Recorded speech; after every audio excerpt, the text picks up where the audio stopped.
stogo danga trapecinis profilis, stogo nuolydis 15 laipsnių, stogui apie 20 metų.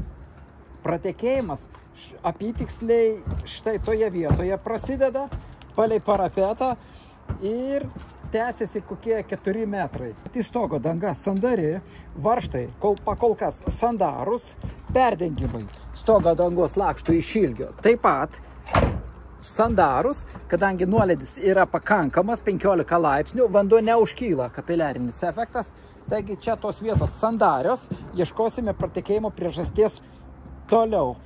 Bet čia aišku, kad reikia žiūrėti čia su kaminų kepurėmis, kažkas negerai yra.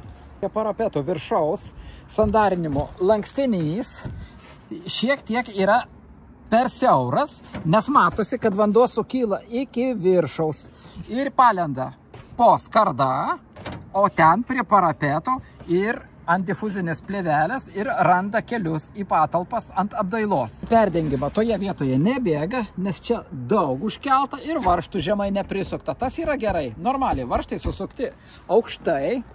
Štai tos skardos detalės, kur stogą jungia su siena, vadinasi prieglaudos. Jos taip pat yra sandarios ir yra netgi dar viena papildoma atsarginė prieglauda po stogo danga.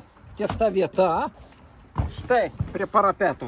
Ten toliau matosi skardos lankstinys. Taip pat toks pat sujungimas kiauras. Čia netgi matosi skylė netgi šalia varžto. Štai kokia skylė.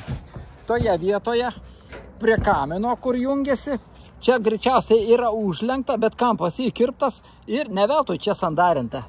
Ir vanduo skverbėsi per kampus. Taip pat kepurės. Vanduo lyja tiesiai į šachtas. Taip pat ir čia atvira šachta.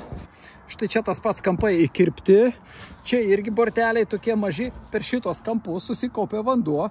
O jeigu dar įlinkimas ir stovi, tai čia daug vandens. O čia netgi akivaizdžiai matosi, kiek vandens čia prieėja ir kaip šlampa. Štai vandens žymės visur. Čia va, štai lėčiau su ranka viskas šlapia. Taigi pagrindinė priežastis čia ir bus per šitas kamino skylės.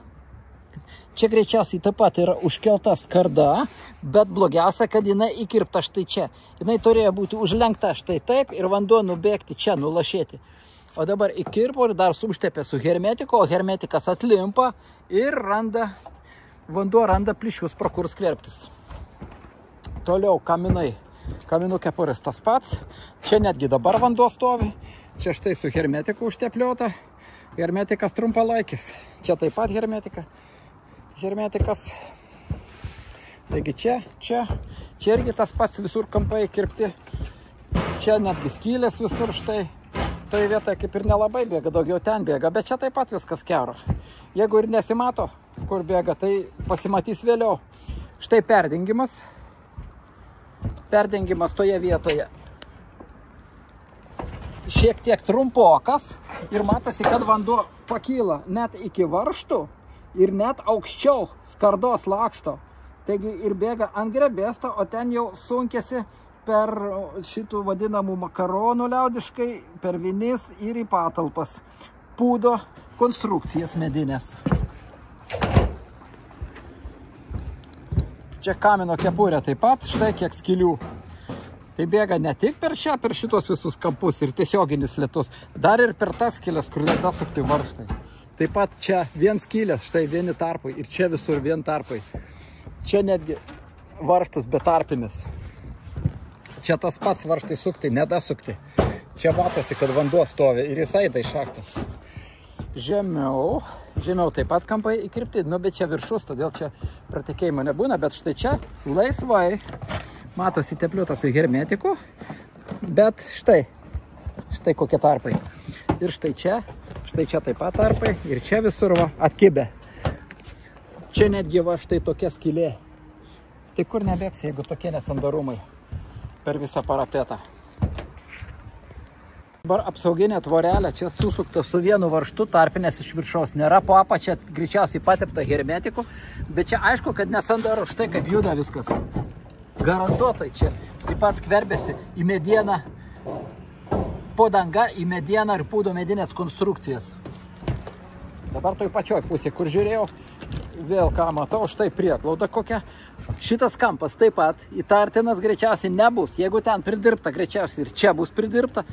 Dar net hermetikų matosi. Taip pat, o štai kas čia dedasi, prieglauda. Ranka lenda. Čia taip pat viskas bėga už skardos ir į patalpas. Na, patalpose toj vietoj nesimato, bet pūna sienos, medinės konstrukcijos, vata drėksta, mažėja termoizoliacijos.